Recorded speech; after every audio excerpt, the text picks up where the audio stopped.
I've never been a big shopper, so the majority of clothes and shoes in my closet I've had for years, and nowadays I mostly shop to replace. But even though I think I've done pretty well with not overbuying in certain areas, there's definitely room for improvement because there are things that I have too much of. So for these items, I decided to do a use it up challenge where basically I commit to not buying any more until they're completely gone. And if you've ever thought about doing a similar challenge, hopefully this video can give you a little inspiration. So the first item that I've stopped buying is seasonings.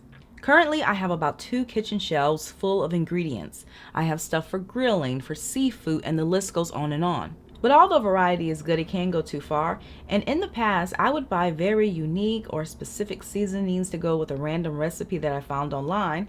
But the problem with this was that outside of that dish, I wouldn't really use it that much. And other times a seasoning would catch my eye while I was browsing and I would buy it because I was curious. But now it's gotten to where I don't even use 75% of what I have, and they're literally just taking up space. So going forward, at least for the time being, I'm no longer buying one-time use seasonings or adding to the collection, which of course will involve planning meals around what I already have. And the only exception will be when I run out of something that I use on a regular basis. I also will not be buying any more natural soaps. Now, I'm not 100% natural when it comes to personal care items, but I do prefer these. So if we go to a store where they're selling natural soaps or homemade soaps, I can't help but grab 1 or 2. And honestly, I think we're both guilty of this because lately we've been buying a lot and it's gotten to the point where they're starting to accumulate. So I'm buying them faster than I can use them. And because it's an actual soap bar and not a liquid body wash, it does take longer to finish. And one thing I do, which is probably a mistake,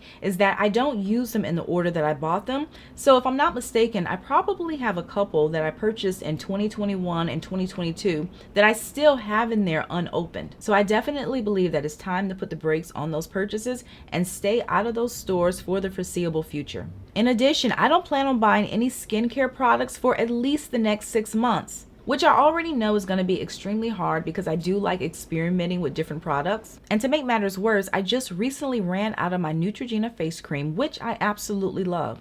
But the main reason why I'm not buying another anytime soon is because I have several other facial moisturizers that work just as well. And I know that as long as I keep buying the Neutrogena, I'll probably never finish those. In addition, I have more masks, exfoliating creams, anti-aging creams, and serums than I care to admit. But one thing I will say is that a lot of these items were given to me or they were things that I won at parties, so I didn't spend a lot of my own money on them. Plus, my mother also likes skincare products, so if she has more than she's able to use, she will usually pass them on to me, and obviously I'm gonna take them. But it is starting to get out of hand, and to be honest with you, I don't even really have that much space left, so I really have no choice but to start working through the products that I have. In addition, I'm also not buying any more hair products. Now, I'm happy to say that I've gotten much better with this, and I don't have nearly as many products as I used to have, but there's still a lot of room for improvement. And like the other products, these also take up a lot of room, and I have them spread out over 2 bathrooms. And honestly, I don't know what it is about personal care products, but I will admit that I might have a slight problem. Because whether it's skincare or hair care, I sometimes have a hard time finishing products.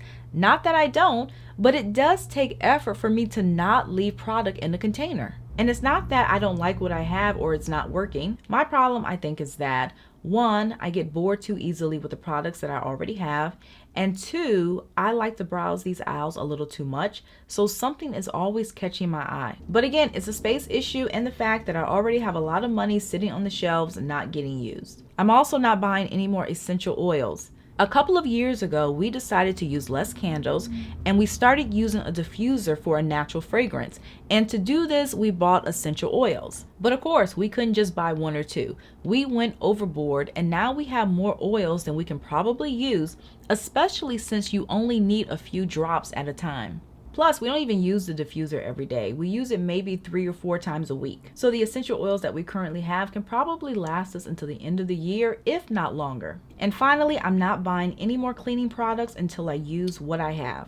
My husband owns a commercial cleaning company, so he's always researching and experimenting with different cleaning products. And as you can probably imagine, sometimes, at least from my perspective, we end up with more cleaning products than the average household. It's just the two of us, yet we probably have 4 glass cleaners and multiple bottles of disinfectants and multi-purpose cleaners, plus a few homemade concoctions. So we've agreed to not bring another solution into the house until we've gone through what we have. And I don't know if that's realistic or if it'll actually happen, but that is the plan. So that's all that I have for you guys today. Don't forget to like, comment, and share, and also subscribe if you like personal finance and you want to see more videos like this. I typically post on the weekends, so thank you again for watching, and I'll see you in a few days.